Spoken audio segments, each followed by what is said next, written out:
હવામાન વિભાગની આગાહી અનુસાર આવનારા 3 દિવસમાં એટલે કે તારીખ 31 જુલાઈ, 1-2 ઓગસ્ટ સરેરાશ 10 ઇંચથી વધુ વરસાદ વરસવાની સંભાવના હોવાથી કીમ નદી અને નર્મદા નદીના કિનારાના તમામ નાગરિકોને સાવચેતીના પગલાં લેવા તથા જરૂરી ન હોય ત્યાં સુધી બહાર ન નીકળવું કે મુસાફરી ન કરવા આપ સૌને હું અપીલ કરું છું.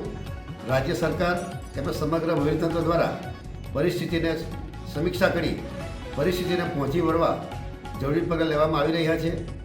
SDRF તેમજ NDRFની ટીમો પણ તૈનાત કરવામાં આવી રહી છે.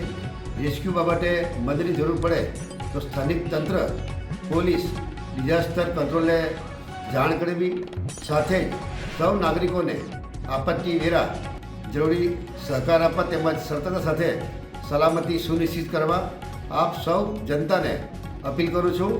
આપ સૌનો આભાર.